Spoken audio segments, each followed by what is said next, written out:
ಸರಿ, ನಿನ್ನ ಶಕ್ತಿಯನ್ನು ದ್ವಿಗುಣಗೊಳಿಸಿ ಆಕಾಶ ನಂದಿಯಾಗಿ ಅವನ ಸಂಹಾರ ಮಾಡಿ.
ಒಂದಲ್ಲ ಎರಡಲ್ಲ ನೂರಾರು ಘೋರ ಆಕೃತಿಗಳು ನನ್ನನ್ನು ಮುಗಿಸಲೇಬೇಕು ಎಂಬ ಉದ್ದೇಶದಿಂದ ಒಂದಾದ ಮೇಲೊಂದರಂತೆ ಬರ್ತಾ ಇದ್ದಾರಲ್ಲ.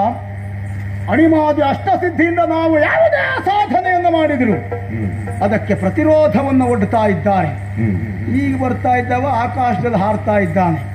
ಪ್ರಾಣಿಯೋ ಪಕ್ಷಿಯೋ ಒಂದೂ ಗೊತ್ತಾಗುವುದಿಲ್ಲ. ಏನೆಲ್ಲ ತಯಾರಿ ಮಾಡಿಕೊಂಡು ಹೊರಟಿದ್ದಾರೋ ಈ ವರ್ಷ, ಏನು ಕಥೆ ಇದು ಎನ್ನುವುದೇ ಅರ್ಥ ಆಗುವುದಿಲ್ಲ. ಏನೇ ಸಿದ್ಧತೆ ಇದ್ರೂ ಎಲ್ಲವೂ ಯಶಸ್ವಿ ಆಗ್ತಾ ಇದೆ ಎನ್ನುವುದಕ್ಕೂ ಅನುಮಾನ ಇಲ್ಲ. ಮತ್ತೆಲ್ಲ ಇದ್ದದ್ದೆಲ್ಲ ದೊಡ್ಡ ದೊಡ್ಡ ತಲೆ ಹೇಗೆ ಸುಧಾರಿಸ್ಕೊಳ್ತಾರೋ ದೇವರಿಗೆ. ನಮಗೆ ತಲೆ ಬಿಸಿ ಯಾಕೆ ನಮಗೆ ಬರುವುದನ್ನು ಹೇಳ್ಕೊಂಡು ಹೋಗ್ತಾ ಅಲ್ಲ. ಈಗ ಇವನಿಗೆ ಸರಿಯಾದ ಶಾಸ್ತಿ ಮಾಡಬೇಕು ಅಂತ ಆದ್ರೆ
ವ್ಯಾಘ್ರನಾದರಲ್ಲ, ಹಿಡಿಯುವುದಕ್ಕೆ ಬೇಕಾಗಿ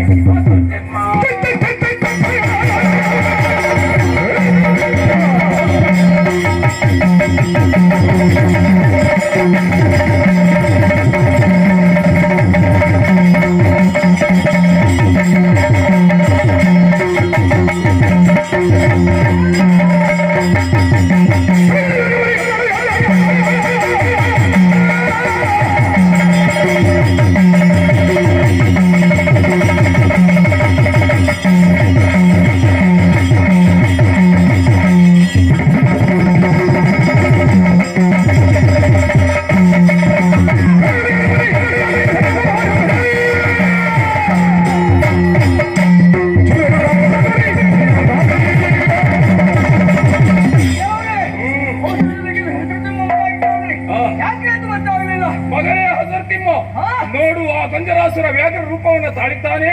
ಹೋಗಿ ಹಿಡಿದು ಎಳೆತ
ಹೊಣೆಗಾರಿಕೆ ಅಷ್ಟುಂಟು, ಎಷ್ಟು ಬಂದ್ರು ಬಿದ್ದು ಹೋಗ್ಲಿಕ್ಕೆ ಬಿಡಬಾರ್ದು ಅಂತ ಹೇಳಿದ್ದಾರೆ.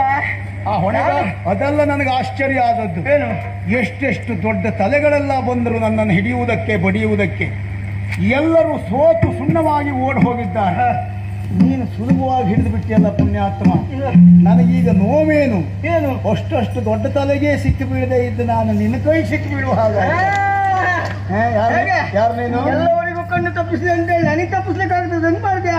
ಯಾರು? ನಾನು ಸಾಮಾನ್ಯದವನಲ್ಲ, ನಿಮ್ಮಂತವ್ರನ್ನ ಭೇಟಿ ಆಗ್ಲಿಕ್ಕೆ ಇದ್ದವ ನಾನು. ನಿನ್ನ ಹೆಸರು? ನಿನ್ನ ಹೆಸರು? ಹಸಿರು ತಿಮ್ಮ. ಯಾವುದು? ಹಸಿರು ತಿಮ್ಮ. ಸುಮನ್ ಸಹಾಯ ಎಂತದೆ ಎಲ್ಲ ಕೆಂಪಾಗಿ ಹೋಗಿದೆ. ಹಸಿರು ತಿಮ್ಮ ಅದೇ ಗೊತ್ತ ನಿನಗೆ? ಏನು? ನಿಮ್ಮಂತವರನ್ನು ಹಿಡಿಬೇಕು ಅಂತಿದ್ರೆ ಈ ಕೆಂಪಾಗುದು ಕಪ್ಪಾದ್ರೂ ಸಿಕ್ಕುದಿಲ್ಲ ಕೆಲವರು. ನೀವು ಅದಕ್ಕೆ ನಾನು ಇವತ್ತು ಕೆಂಪಾದದ್ದು. ಏನೇ ಆದ್ರೂ ನೀನು ಕೆಂಪು ಕಪ್ಪರ ಸುದ್ದಿಗೆ ಹೋಗ್ಬೇಡ ಅಂತ. ಇಲ್ಲ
ನಾನು ಮಾಡಿರುವುದು ಅಕ್ಷಮ್ಯ ಅಪರಾಧ ಎನ್ನುವುದು ಈಗ ಅರ್ಥ ಆಯಿತು. ಒಳಗಣ್ಣಿಂದ ನಿನ್ನನ್ನು ನೋಡಿದಾಗ ನೀನೇನು ಎನ್ನುವುದರ ಅರಿವು ನನಗಾಗ್ತಾ ಇದೆ. ಸರಿ, ದಿವ್ಯ ತೇಜೋಧಾರಿಯಾಗಿರುವಂತಹ ನನ್ನ ಕಣ್ಣೆದುರಿನಲ್ಲಿ ಗೋಚರವಾಗುತ್ತಾ ಇದೆಯಾ. ನನ್ನಲ್ಲಿ ಇನ್ನಿಯವರೆಗೆ ಅಡಗಿರುವಂತಹ ಅಹಂ ಎನ್ನುವ ಅಹಂಕಾರ ದೂರವಾಗಿ ಲೋಕದ ಕುರಿತಾದ ನಿನ್ನ ಕುರಿತಾದಂತಹ ಸುಜ್ಞಾನದ ಬೆಳಕು ಗೋಚರವಾಗುತ್ತಾ ಇದೆ. ಅಜ್ಞಾನವೆನ್ನುವುದು ಅಳಿಯಬೇಕು ಅಂತಾದ್ರೆ, ಸುಜ್ಞಾನ ಎನ್ನುವುದು ಮೂಡಬೇಕು ಅಂತಾದ್ರೆ ಅದರ ಕಾರಣೇ ಸ್ಥಾನದಲ್ಲಿರುವವ ನೀನು ಎನ್ನುವುದು ಅರ್ಥ ಆಯಿತು. ಹಾಗಾದ್ರೆ ಈ ಲೋಕದಲ್ಲಿ ದುಷ್ಟರನ್ನ ಶಿಕ್ಷಿಸಿ ಶಿಷ್ಟರನ್ನ ಪರಿಪಾಲಿಸುವುದಕ್ಕಾಗಿ, ಲೋಕದಲ್ಲಿ ಧರ್ಮವನ್ನ ಉಳಿಸುವುದಕ್ಕಾಗಿ, ಧರ್ಮದ ಸ್ಥಾಪನೆಗಾಗಿ ಆವಿರ್ಭವಿಸಿರುವಂತಹ ಶಕ್ತಿ ನೀನು ಎನ್ನುವುದು ಅರ್ಥ ಆಯಿತು. ನಂದಿಕೇಶ್ವರ ಸ್ವಾಮಿಯೇ, ಮುಂದಿನ ದಿನಗಳಲ್ಲಿ ಲೋಕವನ್ನೇ ಉದ್ಧರಿಸುವಂತಹ, ಸಂಕಷ್ಟದಲ್ಲಿ ತೊಳಲುವಂತಹ ಜನರನ್ನ ಉದ್ಧರಿಸುವಂತಹ ಶಕ್ತಿ ನೀನಾಗಬೇಕು ಎನ್ನುವುದು ನನ್ನ ಇಚ್ಛೆ. ಅದು ನಿನ್ನನ್ನು ಅನುಸರಿಸಿರುವಂತಹ ಸಹಸ್ರ ಸಹಸ್ರ ಸಂಖ್ಯೆಯ ಗಣಗಳು ನಿನ್ನನ್ನೇ ಅನುಸರಿಸುತ್ತಾ ಇದ್ದಾರೆ, ಅನುಕರಿಸುತ್ತಾ ಇದ್ದಾರೆ.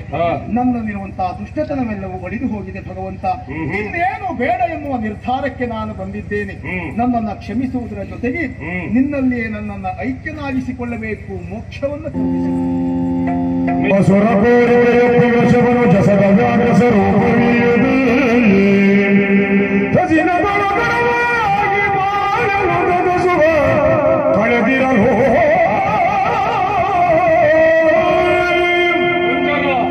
ಹುಟ್ಟುವಂತಹ ಹೊತ್ತಿಗೆ ಯಾವ ಜೀವಿಗಳು ಕೂಡ ಕೆಟ್ಟವರಾಗಿ ಹುಟ್ಟುವುದಿಲ್ಲ, ಒಳ್ಳೆಯವರಾಗಿ ಹುಟ್ಟುವುದಿಲ್ಲ. ಕೇವಲ ಬರುವಂತದ್ದು ಬಟ್ಟೆ. ಆ ಬಟ್ಟೆಯನ್ನು ಶುದ್ಧವಾಗಿ ಇರಿಸಿಕೊಳ್ಳುವಂತದ್ದು ಅದರ ಒಳಗಿರುವಂತಹ ಆತ್ಮಕ್ಕೆ ಮುಖ್ಯವಾದಂತಹ ಕರ್ತವ್ಯ. ಪಾಪವೋ ಅಥವಾ ಪುಣ್ಯವೋ ಎಲ್ಲವೂ ಲೇಪನವಾಗುವುದು ಕೇವಲ ಒಳಗಿರುವ ಆತ್ಮಕ್ಕೆ ಮಾತ್ರ. ಹಾಗಾದ್ರೆ ಆತ್ಮವು ಕೂಡ ದಾರಿ ತಪ್ಪುವುದು ಯಾವಾಗ ಅಂತ ಕೇಳಿದ್ರೆ, ಕೆಟ್ಟ ಸಮಾಜದ ಮಧ್ಯದಲ್ಲಿ ನಾವು ಒಂದಾದಾಗ, ಅಂತಹ ಕೆಟ್ಟವರ ಮಧ್ಯದಿಂದ ಹೊರಗೆ ಬಂದು ತನ್ನಲ್ಲಿರುವಂತಹ ದುಷ್ಟತನವನ್ನೆಲ್ಲ ತೊರೆದು ಒಳ್ಳೆಯವನಾಗಿದ್ದೇನೆ, ಶರಣಾರ್ಥಿಯಾಗಿದ್ದೇನೆ ಎನ್ನುವುದಾಗಿ ಬಂದಿಯಲ್ಲ. ಇದೇ ನಿಜವಾದಂತಹ ಜ್ಞಾನ. ಪರಮರ್ಷ ಎಲ್ಲರೂ ಹುಡುಕುತ್ತಿರುವಂತಹ ನಿಜವಾದಂತಹ ವಿಜ್ಞಾನ. ಆ ವಿಜ್ಞಾನ ಎನ್ನುವಂತಹ ದೇವರಿಗೆ ನಾವು ಶರಣಾದದ್ದೇ ಹೌದು ಅಂತಾದ್ರೆ, ವ್ಯಕ್ತಿಯಾಗಿ ಹುಟ್ಟಿದವ ಶಕ್ತಿ ಆಗ್ತಾನೆ ಎನ್ನುವುದಕ್ಕೆ ನೀನೇ ಉದಾಹರಣೆಯಾಗಿ ನಿಂತು ಹೇಗೆ ಬಲ್ಲೆಯ. ಮುಂದೊಂದು ದಿನ ದೈವಸ್ಥಾನ ಎನ್ನುವುದು ನಿರ್ಮಾಣವಾದಂತಹ ಹೊತ್ತಿಗೆ ನನ್ನೆಲ್ಲ ಗಣಗಳ ಜೊತೆಯಲ್ಲಿ ನನ್ನನ್ನ ಕೊನೆಯದಾಗಿ ಕೊಲ್ಲುವುದಕ್ಕೆ ಬಂದಂತಹ ನಿನ್ನ ವ್ಯಾಘ್ರ ರೂಪ, ಆ ವ್ಯಾಘ್ರ ರೂಪದಲ್ಲಿಯೇ ನಿನಗೊಂದು ಸ್ಥಾನವನ್ನು ಕಲ್ಪಿಸಿಕೊಡುತ್ತೇನೆ. ಈಗೋ ಮಗನೇ, ನಿನಗೆ ಮುಖ್ಯನ ದಯಪಾಲಿಸು.